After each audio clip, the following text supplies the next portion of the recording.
Hi అండి, అందరికీ నమస్కారం. వెల్కమ్ టు విజయలాక్స్. ఈరోజు వీడియోలో క్యాప్సికమ్ ఆమ్లెట్ అయితే వేసాను అనమాట.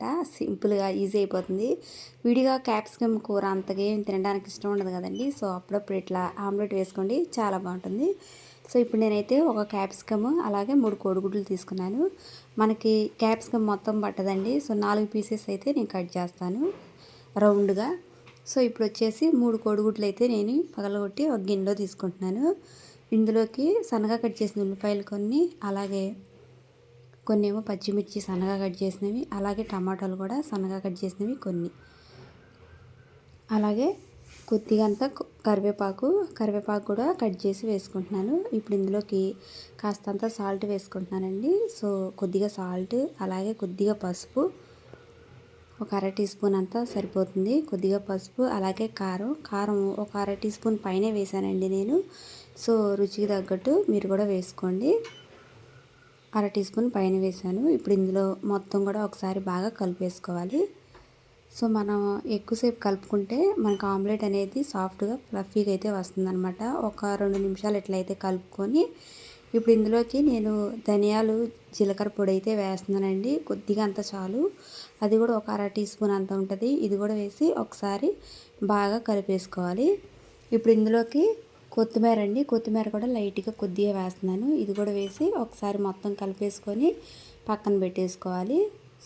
ఆమ్లెట్ అయితే ఫ్లఫీగా చాలా బాగా వస్తుందన్నమాట. ఇప్పుడు ఇందులోకి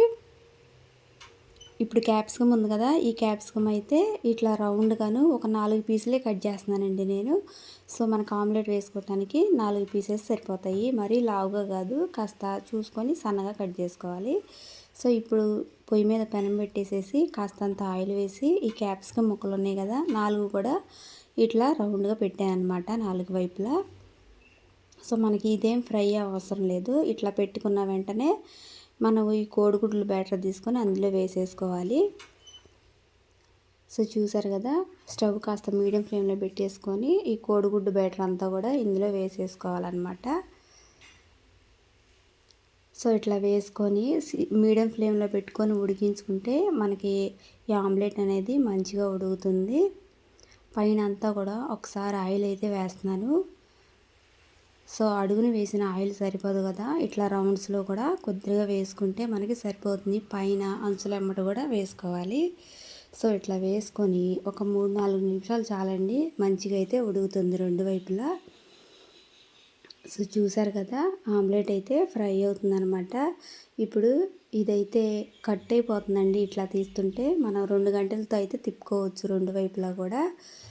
చూసారు కదా, నేను ఇట్లా అట్ల పైన అట్ల కాడ ఉంటుంది కదా, అది రెండిటితో నేను తిప్పాను 2 వైపులా. ఇట్లా తిప్పేసుకొని అటువైపు కూడా బాగా కాల్చుకోవటమే. ఆయిల్ కూడా వేసి ఇట్లా ఫ్రై చేసుకోండి, వెంటనే ఫ్రై అవుతుంది. అలాగే టేస్ట్ కూడా చాలా బాగుంటుందండి.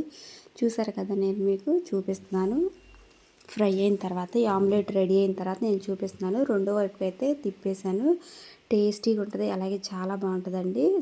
క్యాప్సికమ్ మనకి విడిగా కూరలో తినబుద్ధి కాకపోతే ఇలా ఆమ్లెట్ వేసుకొని తినండి, చాలా బాగుంటుంది. ఇందులోకి టమాటా సాస్ అయితే వేస్తున్నాను. ఈ టమాటా సాస్తో అద్దరిపోతుందండి. మీరు కూడా ఒకసారి ఇట్లా ట్రై చేయండి. వీడియో నచ్చితే లైక్ చేయండి. ఈరోజు వీడియో అయితే ఇంతేనమాట. అలాగే మా ఛానల్ని